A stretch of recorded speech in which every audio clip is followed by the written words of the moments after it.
Hello everybody and welcome to another Gear Talk, and I want to talk to you about the difference between a color and a monochromatic sensor.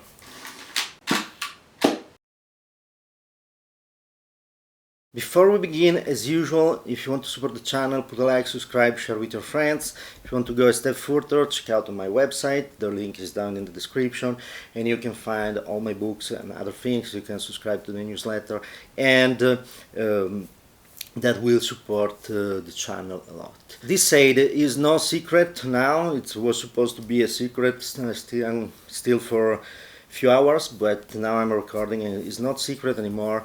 All the leaks came out that Pentax released a K3 mkIII monochromatic, so let's call it a release monochromatic camera. It's something that is not really news for me. I'm waiting to have the camera to test and to show you, and I hope if all goes smooth that the camera will arrive soon. And so I wanted to use this time to tell you not about in specific the Pentax K3 monochrome. You can find a lot of specification online, but basically is a Pentax K3 Mark III with a monochromatic sensor. There's not many difference from the normal K3 to the monochrome, if not some aesthetic difference, and it's obviously the sensor is in a monochrome sensor in black and white. But a lot of people I start to follow yesterday, I was trying to tease about the news from Pentax, and I was also following some group on social media, and there was a lot of people that is wondering, why do I need a black and white sensor, a monochrome sensor? And a lot of people really saying it's a waste of money and so on. So I wanted to explain you what's the difference between a monochromatic and a color sensor, and show you why it's really an advantage to have the monochromatic sensor if you do monochromatic photography as something very common. The normal color sensor we have in the camera in reality is not a color sensor. It's a sensor that is black and white and is composed by many pixels, and here I just do a very large grid but to give you the idea, but obviously the pixels are very small, and in front of these single units, diodes that read the quantity of lights that come in, there are filters, and there's a red filter, two green filters on the near diodes, and a blue filter. What happens, and this pattern repeats, and this is the Bayer pattern. So we have the Bayer pattern, and what happens is that the photons that arrive pass the filters, and this sensor will get the red value, this the green values, the blue values, and so on. The green values is double because there's more sensitivity to green for the human eye, so it tries to emulate it. The real RGB value, so the real RGB value for example this, will be calculated based on the values of all the pixels, if you want to call it, or the diodes around it. So there's a software, can be your camera software if you take pictures in JPEG, or the RAW conversion software if you take pictures in RAW, that will do a process to assign an RGB value to every single pixel. This fact per se is something that is kind of an artificial fact. I mean, it can insert a lot of compromise and a lot of artifacts in the image, and we see it sometimes. If we like to play with different algorithms to convert the RAW to a rasterized format, we see that every different algorithm manages the things in a very different way, and this is nothing. If we think a uniform subject, this process is very easy. If we think, for example, to have some subject like line passing through this, and it becomes very difficult to decide what is this pixel, because there's part of the black line here, and so on. So to do all this elaboration and to decide the colors from one another, there are complex algorithms that are studied to do it, and they always insert some artifacts. With the black and white sensor is much easier. You have to imagine that we have the base of the sensor, that is the sensitive material here, with all, this is a section, so we have all the, let's call it pixel, I know it's not correct, are the diodes, but let's call them pixel, that receive the light. And over this we have what is the Bayer pattern. I put just green, but this is the filter that puts green, blue, red, and so on. So these are the things. Then over this we have a kind of lens. I designed it this way, but can be shaped differently, and so on. And these are micro lens over every pixel that collect the light and bring it down. Basically, usually the lens is a little bit larger than the real sensor, because between the different pixels there are some connection and so on. So they are not really attached to each other. But we have these lenses collecting the lights and bring them down through the filter, the Bayer pattern, and arriving in the sensor. Having this filter creates two problems. The first one is that if you have a filter here, for example red, and your sensor that is just below it, the lights that will arrive, so you will have some green light, some red light, and some blue light arriving. If the filter, for example, is red, you will let only the red light arrive here, and it will block the blue and the green light. And this already means that we are not using this pixel, this photodiode, in the proper way, because at this point we do not have we are not using all the light that is coming to the picture, but we are using just 1/3 of it.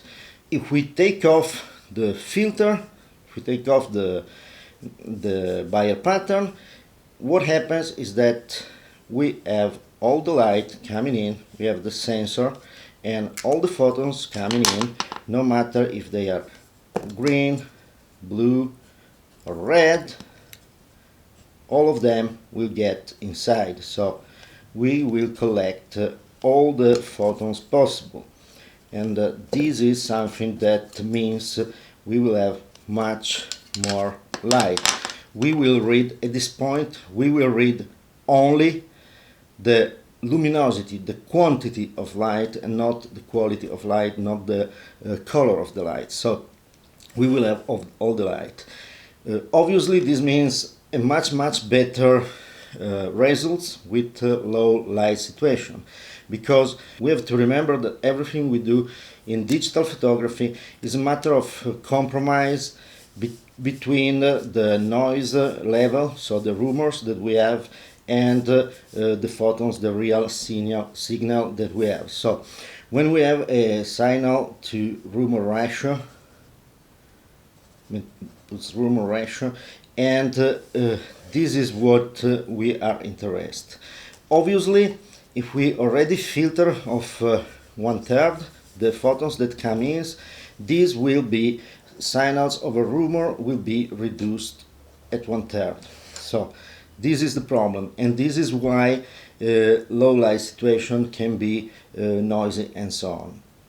Without the Bayer pattern, automatically I'm kind of very approximating, but and doing general things, but basically the signal-rumor ratio is multiplied by 3, because we have 3 times the photons coming in. So this is already a great thing, and a great reason why we want to have a sensor that is a monochromatic sensor, that is a black and white sensor. By the way, I didn't put in front of the sensor, obviously there will be a glass here that is a filter that will take off the UV or infrared lights coming in and so on, and usually is also used to protect the sensor and to collect the dust, and has inside all the anti-dust system. And if you're curious to see it, I converted the Fuji X Pro 1 to infrared, and I arrived to remove this exact filter here and to exchange it with one that allows the infrared to 720 nanometer pass by. So this is the thing. Already, this is a very great advantage of the photons, and we have one, that we eliminate the process that is the demosizing. If I wrote it correctly, we eliminated the process to go from a single RG or B value for every pixel to an RGB triplet. So we eliminate this, we eliminate all the complexity of this, and this already gives an advantage because we don't need it. We will have exactly for every pixel, we will just have the quantity of light. So this is great. The second great thing is we will have 3 times the photons to count on. So signal to noise ratio, I said rumor, but sorry, this is an Italian thing, signal to noise ratio, and we will have 3 times, so we have 3x the light coming in. So we will have 3 times the light and 1/3 of the noise, the signal noise ratio. So we have 1/3 of this, and that means we have basically 1/3 of noise, and this is already a great thing. But there's another thing, is that if we look at how a pixel is, this is the diode, as we said, with all the others that are kind of close to it. Here we have the Bayern filter, and that's it. And here we have the lens, and so on. There's one thing: when the light arrives perfectly vertical to the perpendicular to our diode, it's kind of easy to imagine this ray of light, the photons that goes down and arrive straight here. But if we have a photon that is coming, for example, from a side, for example from here, we will see that this tends to go much further. And yes, there's the lens collecting it, so this is a little bit corrected, but still is something like that. If we eliminate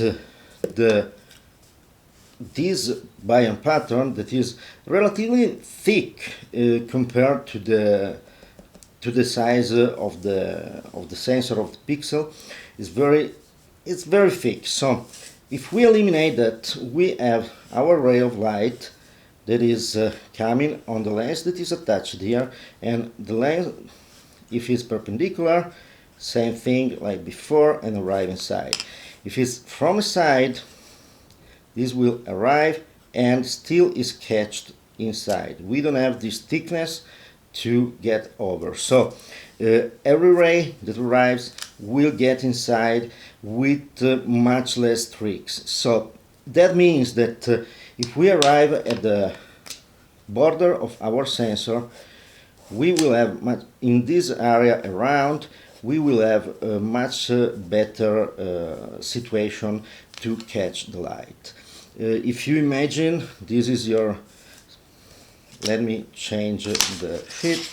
If you imagine, this is the surface of your sensor, this is your lens, the ray that arrives here is very perpendicular. If you have a wide angle, the ray that arrives here has very steep angle. So as much as we eliminate the problem that is caused by the rays that arrive on the sensor from an angle, we will improve a lot this. So we basically solved 3 problems. First problem that we solve is no buyer artifacts, and this is the first problem. The second problem that we eliminate is signal on noise ratio, that is from it's basically 3 times before. So we solved this giving a much higher signal to noise ratio, and this is really very important, because we multiply the signal by 3, and so subsequently we reduce this. The third point, we eliminate the thickness of the filter, and this is another thing that is absolutely important. And by the way, to eliminate this also gives a much easier way to put the micro lens on the sensor and so on. So it's a kind of a very complex matter that I'm trying to simplify to explain what is the thing. So what it arrives this is that we have a very much better low light situation. This is absolutely important. We have absolutely better sharpness.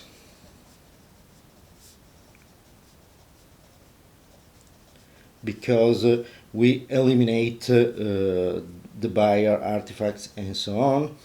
And again, with this thickness filter and so on, we eliminate or reduce, better reduce. We eliminate or reduce a lot of, let's say, border area or something like that. Border area problems. So on the side of our image, on these areas outside of our images, we eliminate a lot of these problems. When we reduce or eliminate these problems, we take 2 advantages, because we reduce a problem that usually is kind of amplified when we convert from the single value RGB to a triplet RGB with the process of demosaicing. And in that case, the problems that are on the side part of the image can be amplified. The conversion gets a little bit confused because it doesn't understand very well that, okay, at this point is not perfectly sharp. For example, every lens is going to degrade a little bit on the side, so the algorithm works perfectly with sharp areas, works much less well with the non-sharp areas. So eliminating all these things of the buyer artifacts, the software and so on, we really get a lot of advantages in this, because this reflects on the no buyer artifacts area. So this is how a sensor works and why it is important. And when we use a black and white sensor, a monochrome sensor, there's something that we have to also understand, that if we have our light that comes in, this is the light coming in, and this is, we have our let's say density from black to white. We have to get this. First of all, no, sorry, this was white. First of all, we go from the sensor are kind of linear, but we have a real a very good part here. We gain a lot of in the dark area, so we gain a lot of signal here. Medium area remain, and the highlight, there's something that is very strange happening, so we have to count it when we go to use the camera. Usually cameras correct that. I don't know the Pentax how it is. I will know when I will test it, I hope very soon. And what happens here is that every sensor arrives at the point of saturation and just cut away all the lights. So this point of saturation, there's nothing more here. It's not like the film that you can use a curve or something like that. Here there's nothing more. So you have this area here.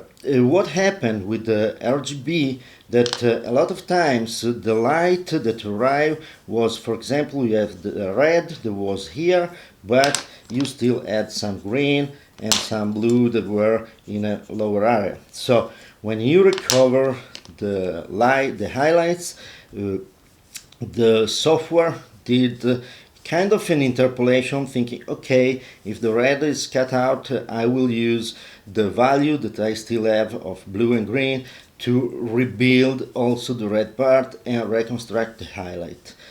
With the monochrome, this doesn't happen. So you have to be very, very careful to not arrive at the point where the image is cut, where the light, the highlight are cut. You have to really stay on this side of the histogram, and you can use a lot this lower part here, because the lower part here is the part that is improved a lot without the Bayern pattern. So this is the essential for photography, for monochrome camera. When you have an histogram like this, you want never your histogram to arrive in this area.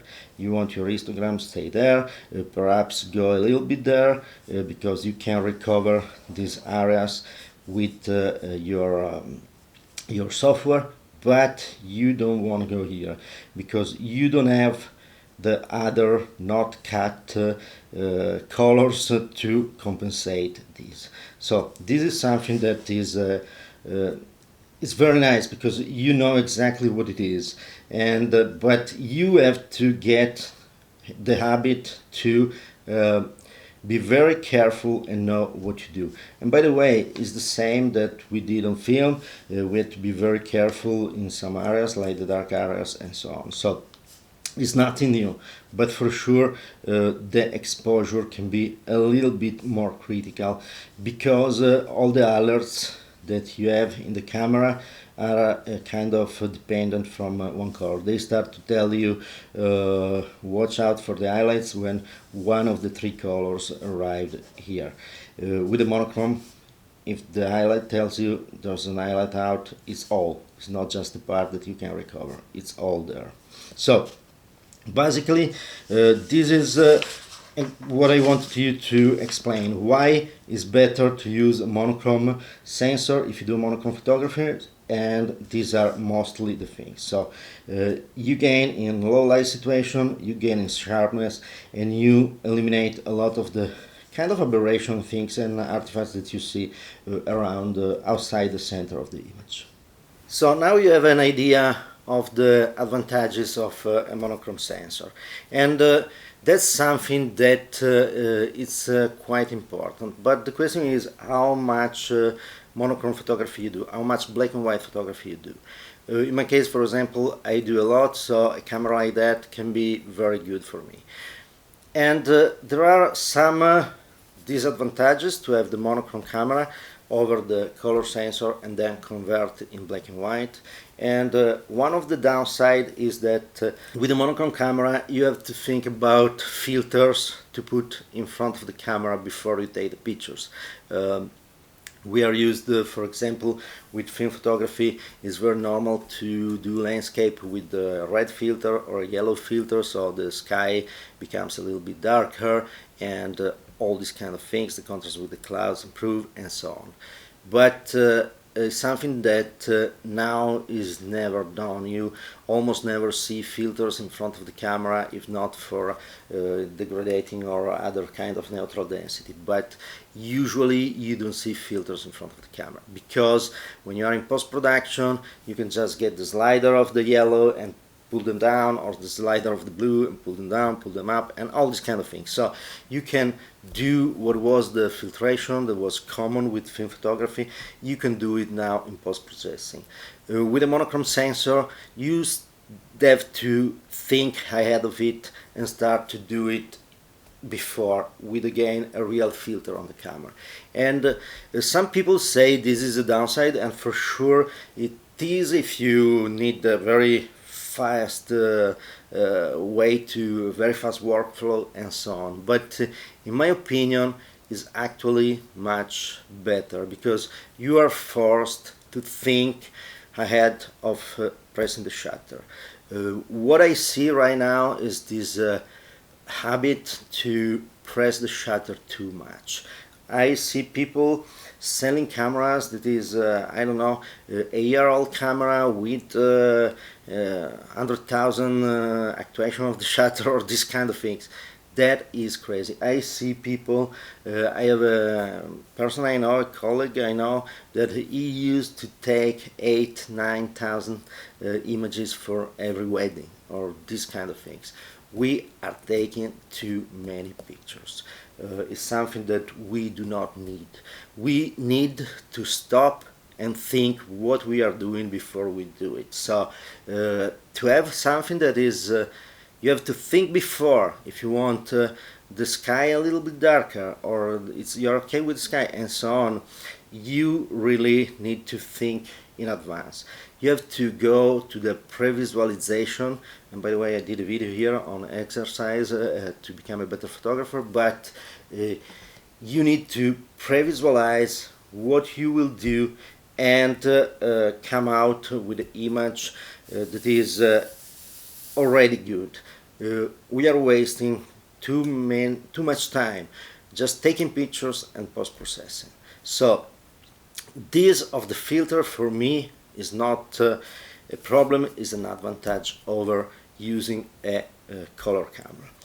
Another thing that I think is a real advantage and can be described as both an advantage or a problem is that you can only take images in black and white, and they say, okay, it's a problem because you go and you see a scene that is in color, you like colors, you take the picture, so you arrive at home and you still have a color picture, and the other you can convert them to black and white, blah blah blah. But this is exactly what I want to avoid when I do black and white photography. If I go out with film, I know exactly that I have a camera, I have black and white film on it, and I look at the world to find subjects that are great in black and white. I don't look for subjects that are good in color. And yes, if I find myself in a situation where it's particular with colors, for example, I was taking some pictures around the other day and I arrived in a field of spring flowers of all colors. And yes, I was okay. I can take another magazine. I was with the Hasselblad, so I took another magazine. I put on a color film and I took the picture because there was no way that the image was good in black and white. It needed colors, but it's just an exception. If I'm around, I prefer to have a camera or a magazine or so on that is dedicated to black and white, that is my main camera, and I just have an emergency with the color eventually. That is usually I leave the emergency empty and I put the roll that I need at the last moment, but is back in the bag. It's not something that I know I can switch from back and forth without pausing my brain and switch my brain from black and white mode to color mode. So having a camera that gives you only monochrome, that forces you again to switch your mind, pre-visualize and think I'm doing black and white photography.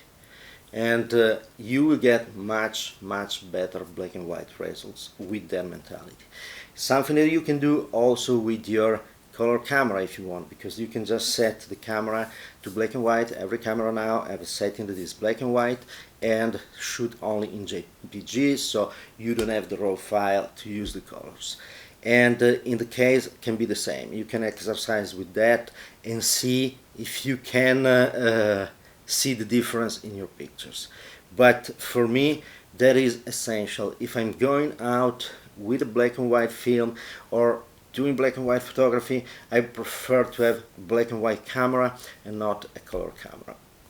It's something that is not easy to switch. And by the way, this is another reason why I love optical viewfinders.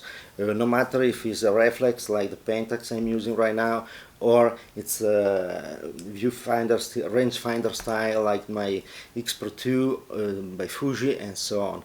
I love an optical viewfinder because I can decide it's black and white. I go out, I never turn on my LCD and this kind of things. I don't like to review the image there and so on. So I go out, I take the images and I image in black and white. I don't have to set the camera to black and white and see that kind of crappy conversion that is done on the fly in an AVF and so on. So I think the optical viewfinder is essential for a black and white camera. That for me is a must. So these are the reason why I think a monochrome from Pentax is a fantastic news.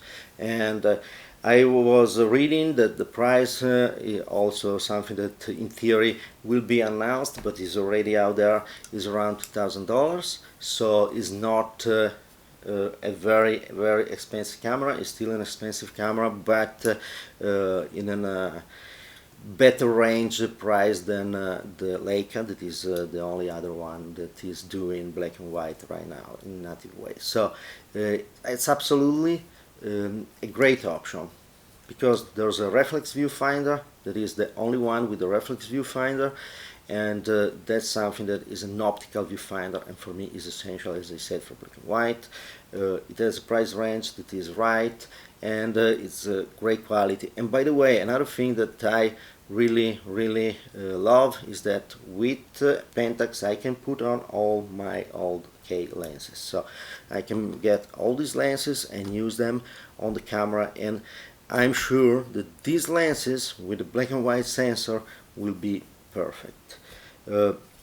All the modern lenses are designed to have the ray of lights that come down as perpendicular as possible to the sensor, because, as I said, there are problems in the iris, and as I said, to eliminate the Bayer pattern eliminates a lot of the problem in the border areas. That means that also all the lenses can be used, and I hope to test it soon, because my idea is that all lenses will be absolutely great on the modern monochrome camera.